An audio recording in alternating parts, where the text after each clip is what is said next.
आप सीटेट के परीक्षा की तैयारी करते हैं तो दोस्तों आपके परीक्षा के दृष्टिकोण से ये वीडियो काफ़ी महत्वपूर्ण रहने वाला। दोस्तों अभी हम लोग पढ़ रहे हैं ईवीएस सब्जेक्ट को। ईवीएस सब्जेक्ट में से महत्वपूर्ण व्यक्ति जिनसे प्रश्न पूछे जाते हैं उन्हें हम लोग अभी पढ़ रहे हैं। तो दोस्तों आज के क्लास में हम लोग पढ़ेंगे राजेंद्र सिंह जी के बारे में, विष्णु चितालकर जी के बारे में और ब्रेल लिपि के बारे में। राजेंद्र सिंह जी के बारे में, विष्णु चितालकर जी के बारे में और ब्रेल लिपि के बारे में। इनसे कई बार सीटेट के परीक्षा में प्रश्न पूछे गए हैं। तो दोस्तों पूरे वीडियो में बने रहे ताकि इस टॉपिक से आपके एक भी प्रश्न ना छूटे। तो दोस्तों शुरू करते हैं। सबसे पहले हम लोग किसके बारे में? राजेंद्र सिंह जी के बारे में। देखिए राजेंद्र सिंह जी जो थे ये एक एनजीओ चलाते थे। राजेंद्र सिंह एक एनजीओ चलाते थे तरुण भारत संघ के नाम से। तरुण भारत संघ के नाम से राजेंद्र सिंह जी एक एनजीओ चलाते थे। और ये एनजीओ जो था ये कब से चलाते? 1975 ईस्वी से। 1975 ईस्वी से तरुण भारत संघ नाम से ये एक एनजीओ चलाते थे। और ये एनजीओ जो है वो जल संरक्षण पर कार्य करती है। ये जो एनजीओ है तरुण भारत संघ ये जल संरक्षण पर काम करती है, यानी जल को किस प्रकार से बचाया जाए। कहा भी गया है दोस्तों जल ही क्या है? जीवन है। जल ही क्या है? जीवन है। जल नहीं तो जीवन की कल्पना करना संभव नहीं है। इसलिए दोस्तों मैं भी आप लोगों को एक सलाह देना चाहता हूं कि दोस्तों जल का उतना ही प्रयोग करें, जल का उतना ही उपयोग करें जितना कि आपकी जरूरत हो। ज्यादा जल को व्यर्थ बर्बाद ना करें, क्योंकि जल भी क्या है? सीमित मात्रा में है। अगर आप व्यर्थ जल को बर्बाद करते हैं तो एक ना एक दिन जल की कमी पड़ जाएगी। जैसे बिहार के बहुत सारे इलाके हैं दोस्तों, हमारे यहाँ बिहार में तो जल की कोई कमी नहीं है, लेकिन बिहार के भी कुछ इलाके में जल की कमी है। लेकिन जो उत्तरी बिहार है वो तो दोस्तों जल से परेशान है, क्योंकि यहाँ जो है जल की कोई कमी नहीं है। और यहाँ जो है कोसी नदी जो है आपको पता ही है कि कितना भयंकर जो है रूप लेकर आती है और प्रत्येक वर्ष जो है कितना ज्यादा नुकसान करती है। और जो बिहार का विकास जो रुक जाता है दोस्तों, तो ये उनका जो है एक बहुत बड़ा कारण कहीं ना कहीं ये जल भी है, जो कि प्रत्येक साल जो है तबाही लेकर आती है और जो है लोगों को जो है आर्थिक रूप से बिल्कुल पंगु बना देता है, कमजोर कर देता है। तो दोस्तों जहाँ जल नहीं है, जहाँ जल की कमी है, वहां पर जल संरक्षण करना बहुत जरूरी है, ताकि जो है सभी को जल उपलब्ध हो सके। तो इसी लक्ष्य को बनाकर ये जो ये राजेंद्र सिंह जी जो है एक एनजीओ का स्थापना करते हैं जिनका नाम है तरुण भारत संघ, जो कि 1975 में इसका स्थापना किए थे। जल संरक्षण पर यह एनजीओ जो है कार्य करती है। राजेंद्र सिंह जी जो है इनके संस्थापक हैं। राजेंद्र सिंह जी तरुण भारत संघ के संस्थापक कौन है? राजेंद्र सिंह जी हैं। 1985 से ये देखिए तरुण भारत संघ जो है ये 1985 ईस्वी से राजस्थान में काम कर रहा है। तरुण भारत संघ जो है 1985 ईस्वी से, 1975 में इनका स्थापना होता है और 1985 से ही ये राजस्थान राज्य में काम कर रहा है। और ये जो तरुण भारत संघ है ये शुष्क रेगिस्तान में जीवन और आशा को बहाल करने के लिए काम कर रहे हैं। ये शुष्क रेगिस्तान के में भी जीवन और आशा, यानी वहां पर भी ये आबादी बसाने के। दोस्तों देखिए जल नहीं होगा तो आबादी बस नहीं पाएगा, और ये वहां के लोगों को भी जल उपलब्ध करने के लिए जो है काम कर रही है। 1985 ईस्वी से कौन? तरुण भारत संघ, जो कि एक क्या है? एनजीओ है जो जल संरक्षण से संबंधित है। यहाँ देखिए राजेंद्र सिंह जी को स्टॉकहोम में इन्हें जल संरक्षण के ऊपर जो इन्होंने बहुत सारे कदम उठाए, बहुत मेहनत किए, बहुत मेहनत करके इन्होंने जल को बचाने का जो काम किया, इस वजह से इन्हें स्टॉकहोम जल पुरस्कार से सम्मानित किया गया। इन्हें स्टॉकहोम जल पुरस्कार से 2015 ईस्वी में सम्मानित किया गया। इन्हें भारत का वाटरमैन के नाम से भी जाना जाता है। ये जो राजेंद्र सिंह जी है इन्हें भारत का वाटरमैन के नाम से भी जाना जाता है। इन्होंने पुराने झील का पुनर्निर्माण करवाया। ये तरुण भारत संघ जो है इनका ये जो है पुराने झील पड़े हुए हैं, जो जर्जर अवस्था में झील पड़े हुए हैं, उनका भी ये तरुण भारत संघ जो है क्या करती है? पुनर्निर्माण करती है, पुनरुद्धार करती है और उसमें जल भरने का काम करती है। कौन? तरुण भारत संघ। तो दोस्तों ये 25 वर्षों में तरुण भारत संघ जो है ये 25 वर्षों में लगभग 10,000 से भी 10,000 से भी ज्यादा जोहर और तालाब बनवाए हैं। ये तरुण भारत संघ के द्वारा पूरे देश भर में, मतलब पूरे भारत में, पूरे भारत के कई राज्यों में मिलाकर इन्होंने 10,000 से ज्यादा तालाब और झील का, जोहर का इन्होंने निर्माण करवाया। तरुण भारत संघ जो कि एक एनजीओ है और जिसके संस्थापक कौन है, राजेंद्र सिंह जी हैं। यहाँ देखिए एनसीईआरटी में एक चीज दी हुई है, एक कहानी टाइप से दिया हुआ है दरकी माई के बारे में।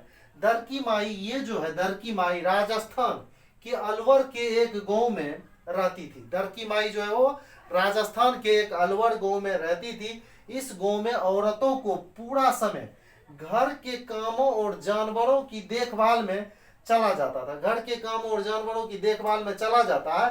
तो तरुण भारत संघ ने पानी की आपूर्ति में इन्होंने किनकी मदद की थी, दरकी माई की मदद की थी। ये एनजीओ में एक कहानी दिया हुआ। तो दोस्तों मैंने सोचा आपको बता दूं, क्योंकि कई बार क्या होते हैं सीटेट की परीक्षा में कहानी से भी लाइन बाय लाइन हूबहू प्रश्न उठा के डाल दिए जाते हैं। तो दोस्तों कहीं आपके एक भी प्रश्न मिस ना हो जाए, इसलिए मैंने इस दरकी माई को भी शामिल कर लिया। तो दोस्तों जिस प्रकार से मैंने ये राजेंद्र सिंह जी के बारे में, तरुण भारत संघ के बारे में आपको बताया, इससे एक भी प्रश्न आपके बाहर नहीं जाएंगे। अगर इससे प्रश्न पूछे जाते हैं तो इतने से ही आपके प्रश्न आएंगे। तो दोस्तों इसको पूरी तरह से तैयारी कर ले। अब हम आगे चलते हैं।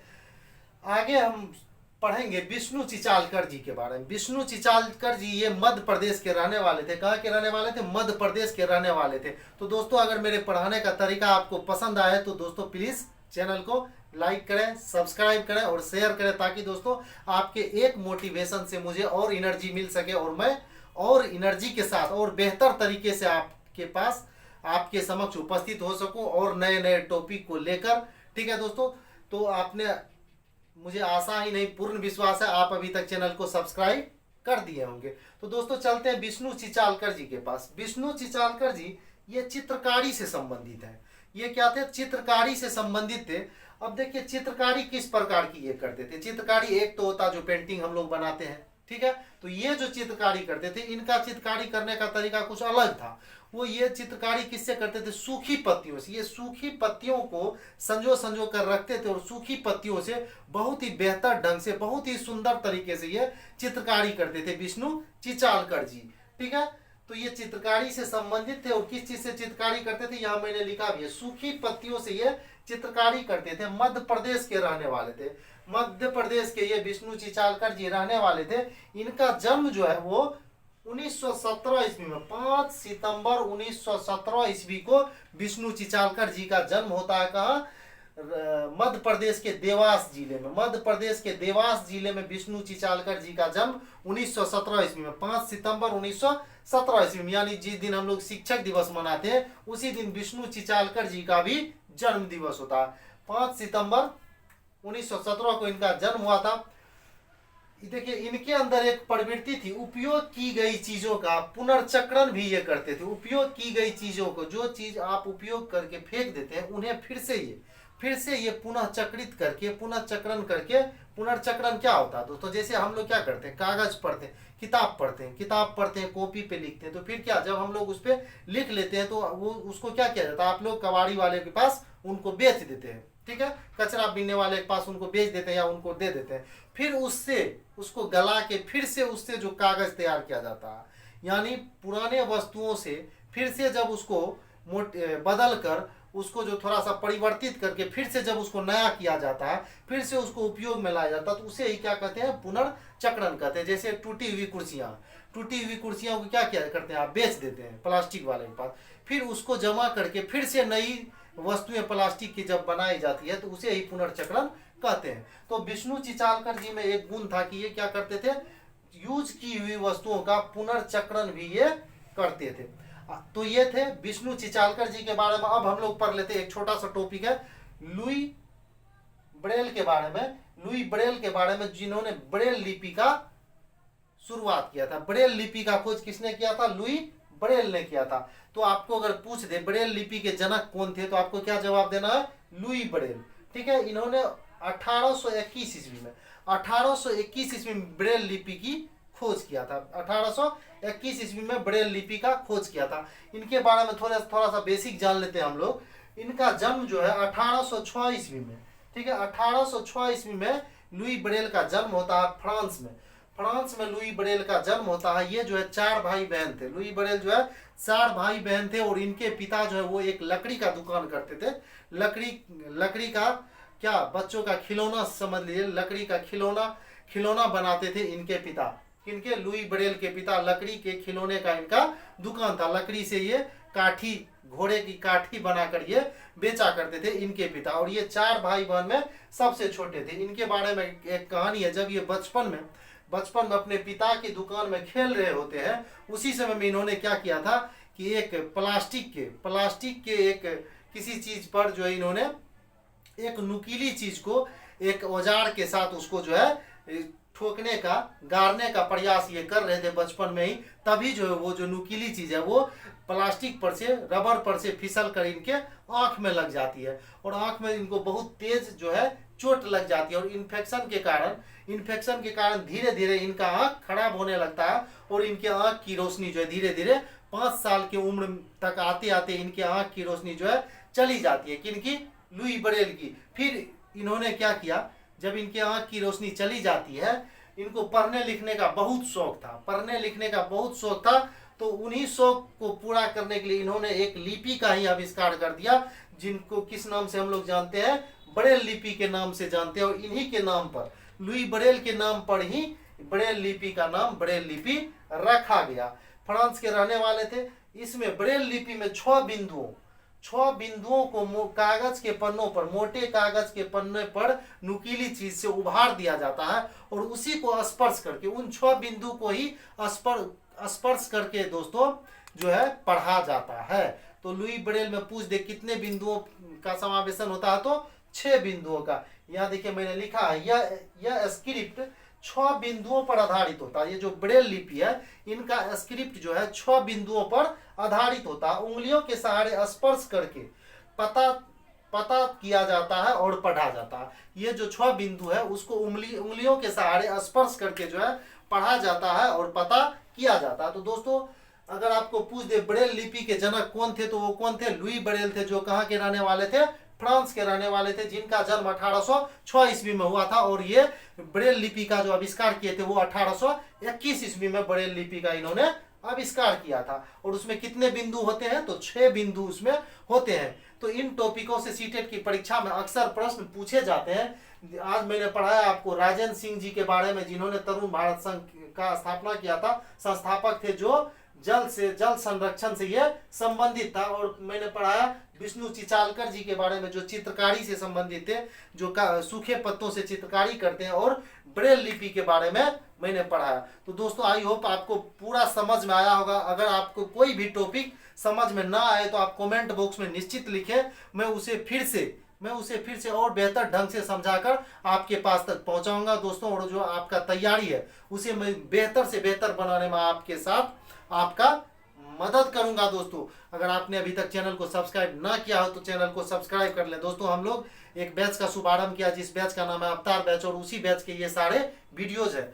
दोस्तों मेरा लक्ष्य है कि आपका जो है आपका जो लक्ष्य है उस लक्ष्य को पूरा करना। मेरा लक्ष्य ये है कि आपका जो लक्ष्य है वो लक्ष्य आपको पूरा हो सके, वो लक्ष्य जो है आपका पूरा हो सके। और आपका लक्ष्य है क्या? शिक्षक बनना। तो दोस्तों शिक्षक बनने के लिए क्या करना है? आपको सीटेट की परीक्षा को क्वालिफाई करना होगा। और सीटेट की परीक्षा को क्वालिफाई करने के लिए आपको बेहतर से बेहतर ढंग से तैयारी करना होगा और हम लोग उसी में लगे हुए हैं। तो दोस्तों आप हमारे चैनल से जुड़े रहे, आपको सारे विषय की तैयारी इसी चैनल के माध्यम से करवाई जाएगी। और दोस्तों बिहार में जो एक परीक्षा का आयोजन किया गया, सुपर टेट परीक्षा का आयोजन किया गया, उस परीक्षा की भी तैयारी हमारे चैनल के माध्यम से बेहतर ढंग से आपको करवाई जाएगी। थोड़ा सा देर वो इसलिए है कि अभी तक कंफर्म सिलेबस जो है, सिलेबस तो दोस्तों यही रहने वाला, इसी से मिलता जुलता। जिस प्रकार का सी टेट का सिलेबस है, बिहार टेट का सिलेबस है, उसी का समावेश मिश्रण आपको देखने को मिलेगा। साथ ही साथ इसमें जो सुपर टेट की परीक्षा है उसमें थोड़ा सा बढ़ाया जाएगा कि उसमें जो है जीके जीएस भी जोड़ दिया जाएगा। लेकिन दोस्तों ये तो हम लोग एक अनुमान के तहत कर रहे हैं। कंफर्मेशन, बिल्कुल कंफर्मेशन तभी होगा जब बीपीएससी के द्वारा ये सिलेबस क्या किया जाएगा? जारी किया जाएगा। तो दोस्तों इसी प्रकार से आप चैनल से जुड़े रहें और अपनी तैयारी को बेहतर से बेहतर बनाते रहें, ताकि आपका जो लक्ष्य है शिक्षक बनने का, वो लक्ष्य आपको बहुत जल्द प्राप्त हो सके। तो दोस्तों, वीडियो देखने के लिए बहुत बहुत धन्यवाद।